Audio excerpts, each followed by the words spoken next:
नमस्कार, मी महेश सुतार, श्रेणशूट मंडणगड. आज आपण अँगल बायसेक्टर थेरम बघणार आहोत, म्हणजेच प्रॉपर्टी ऑफ अँगल बायसेक्टर. तर थेरम काय आहे ते आधी आपण जाणून घेऊयात.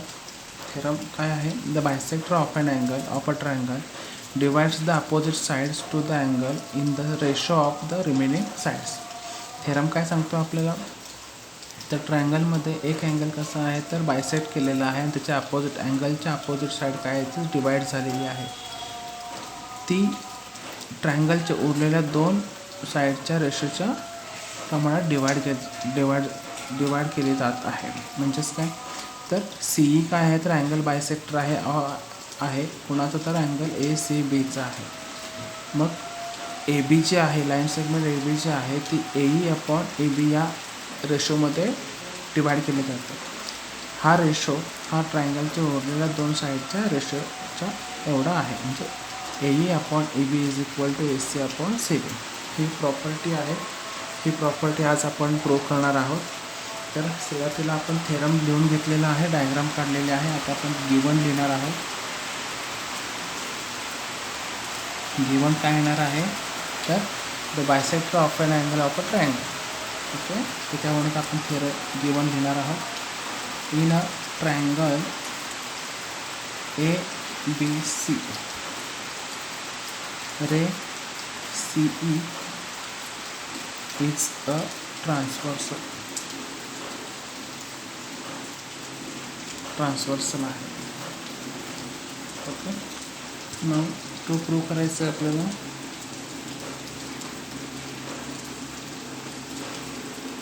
तो प्रूव्ह करायचा आहे तर AE upon AB is equal to CA upon CB.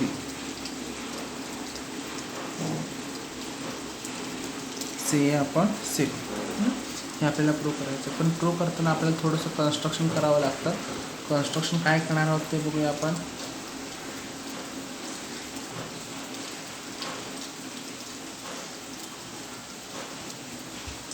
Construction करणार आहोत. ड्रॉ लाईन करणार आपण. Draw a line parallel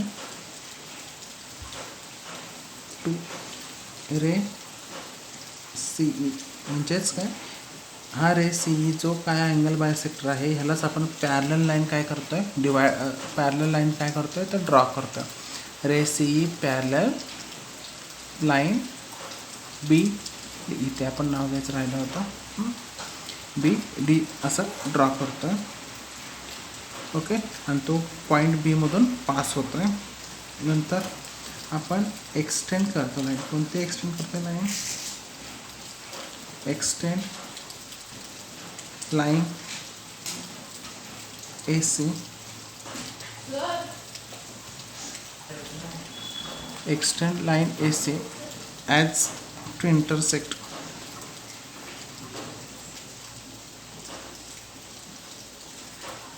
at point, intersect it at a point. कोणत्या पॉईंटमध्ये AC इंटरसेक्ट होते तर D या पॉईंटमध्ये, पॉईंट D. या पद्धतीने आपण कन्स्ट्रक्शन केलं. कन्स्ट्रक्शन काय केलं ते पुन्हा एकदा समजून घेऊया. रे CEला पॅरलल लाईन आपण काय केले, पॅरलल लाईन BD केली. ती पासिंग कुठल्या पॉईंटमधून पास होते तर passing from B point. And AC काय करतो आपण तर एक्सटेंड करतो आहे. तर AC एक्सटेंड केल्यानंतर D या पॉईंटमध्ये इंटरसेक्ट होईपर्यंत आपण काय करतो आहे तर एक्सटेंड करतो आहे. तर त्यानंतर आपण टू प्रूव्हला जाणार आहोत. टू प्रूव्ह करत असताना प्रूफला सुरुवात करूया. आता सगळ्यात आधी आपण जे कन्स्ट्रक्शन केलेलं आहे त्या थ्रू आपण जाऊया. कारण कन्स्ट्रक्शन आपण त्यासाठीच केलेलं आहे की आपल्याला जे प्रूव्ह करायचं ते प्रूव्ह करण्यासाठी. रे CE पॅरलल आहे. रे CEला पॅरलल कोण आहे तर रे BD. अँड जर रे CE पॅरलल लाईन AD आहे आणि AD काय आहे, AD इज ट्रान्सवर्सल. ओके, हां सुरुवात करूया आपण. काय काय लिहिलेलं आहे आपण? Ray C parallel line ray B D. Okay, and A D काय आहे तर ट्रान्सवर्सल. ए डी काय आहे तर ट्रान्सवर्सल. तर जर तुम्ही निरीक्षण केलं सीला बी डी पॅरलल आहे तर आहे, तर आपण अँगल ए सी ईला अँगल कुठला घेतोय आपण? Angle A C E equal to दाखवू शकतो. कुठला अँगल? तर ह्या अँगलला आपण हा सी डी बी हा इक्वल दाखवू शकतो. का दाखवू शकतो? तर दोन पॅरलल लाईन आहेत, आणखीन ए डी काय ट्रान्सवर्सल आहे. तर हे दोन्ही अँगल काय आहेत तर करस्पॉन्डिंग आहेत. रिझन काय येणार आहे ह्याचा? तर corresponding angle.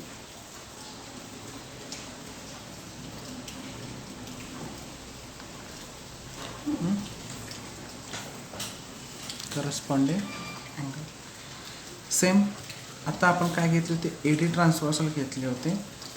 Same सीईला parallel line B D आहे, पण ए डी ट्रान्सवर्सल न घेता आपण बी सी ट्रान्सवर्सल घेऊया. Now take B C.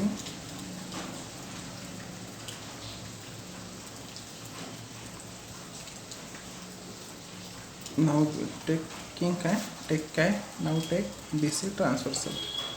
Okay, जर B C C parallel line B D आहे आणि बी सी जर ट्रान्सवर्सल असेल तर आपल्याला आता हा अँगल को घ्यायचा आहे. कोणता? तर ई सी बी आणि सी बी टी.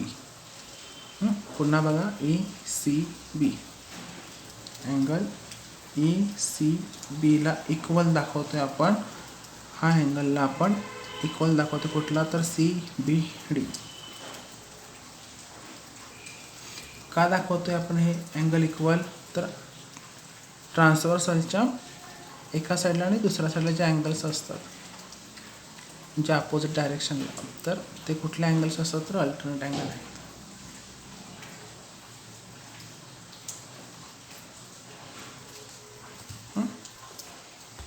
ओके, ह्याला करस्पॉन्डिंग अँगलने आपण इक्वल दाखवलेलं आहे. ह्या पेअरला आपण अल्टरनेट अँगलने दाखवलेलं आहोत. हा एक नंबर आपण नाव देऊया, घ्या 2 नंबर असा नोट करूया. आता जर बघितलं तर अँगल ए सी ई आणि ई सी बी आपल्याला ह्या ठिकाणी 2 अँगल्स मिळतात. कुठले आहेत? तर अँगल ए सी ई आणि ए सी बी हे 2 अँगल आहेत. पण हे 2 अँगल कोणामुळे तयार झाले आहेत? तर सी या बायसेक्टरमुळे. तर हे 2 अँगल जर बायसेक्टरमुळे तयार झाले असतील तर ते कसे असणार आहेत? इक्वल असणार आहेत. Angle A C E equal to angle A C हे कोणामुळे तयार होतात आपल्याला हे अँगल? तर बायसेक्टरमुळे. म्हणजे तेच काय आहे तर गिवन आहे. गिवन. ओके, इथपर्यंत सगळ्यांना कळालं असेल. नसेल समजलं तर कमेंट करा. नाऊ आपण काय करूया तर इथपर्यंत फर्स्ट, सेकंड, थर्ड. बघा या ठिकाणी अँगल ए सी ई आणि ए सी बी आपण इक्वल दाखवलं. काय कोणामुळे दाखवलं? तर ते गिवन आहेत. तर हे दोन्ही अँगल बायसेक्टरमुळे तयार झालेले आहेत. जर हे लेफ्ट हँड साईड जर इक्वल असेल तर त्यांची राईट हँड साईडसुद्धा काय येणार आहे तर इक्वल येणार आहे. Therefore angle C B D equal to angle C D B. Okay, from 1 2 3. आता या डायग्राममध्ये आपण बघूया.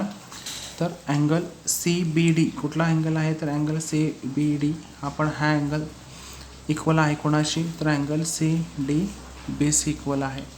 तर हे 2 अँगल जर इक्वल असतील तर ट्रायंगल सी बी डी हा कोणता अँगल होणार आहे? तर आयसोसेलेस ट्रायंगल होणार आहे. का? तर ह्यांचे 2 अँगल आहेत तर कॉन्ग्रुएंट आलेले आहेत, इक्वल आलेले आहेत. जर ट्रायंगल सी बी डीचे 2 अँगल जर कॉन्ग्रुएंट असतील तर तो ट्रायंगल झाला आयसोसेलेस. आयसोसेलेस ट्रायंगल जर झाला तर अँगलच्या अपोजिट ज्या साईड्स आहेत त्या कशा येणार आहेत तर इक्वल येणार आहेत. So C B is equal to C D. आपण लिहून घेऊया आता.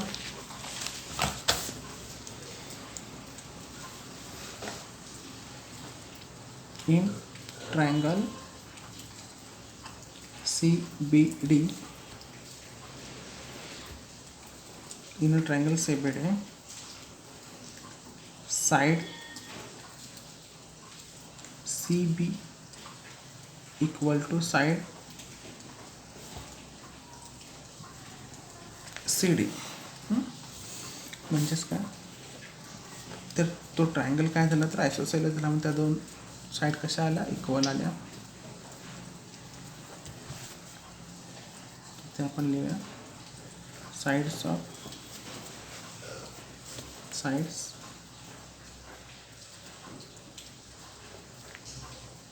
opposite to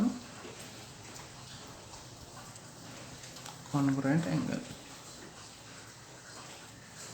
okay.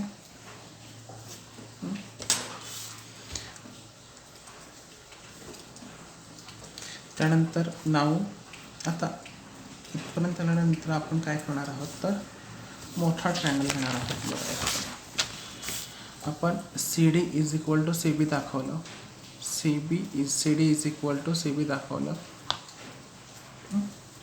तर आता आपल्याला काय करायचं आहे, अँगल ए बी डी घ्यायचा आहे आणि बी डीला ऑलरेडी सी काय आहे तर पॅरलल आहे. मग आपण बाय बी पी टी थेरम आपण यूज करू शकतो. मग बी पी टी थेरम जर यूज केला तर सी पॅरलल आहे बी डीला, मग ए आपण ई बी यूज करू शकतो equal to A C upon C D. A upon E B is equal to A C upon C D, but C D is equal to C B. Therefore A upon E B is equal to A C upon C B किंवा C ए आपण C बी आपण अशा प्रकारे prove करू शकतो. Now triangle A B D C is parallel to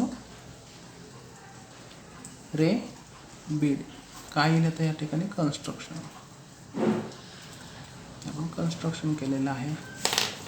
जर एखाद्या ट्रायंगलच्या एका साईडला जर लाईन जर आपण जर पॅरलल ड्रॉ करतोय ट्रायंगलमध्ये, तर त्यांचा जो आपल्याला रेशो मिळतो, काय रेशो मिळतो तर A upon E B is equal to C A upon C D मिळतं. ओके. बट आपण प्रूव्ह काय केलं होतं तर C B is equal to C D, but C B is equal to C D.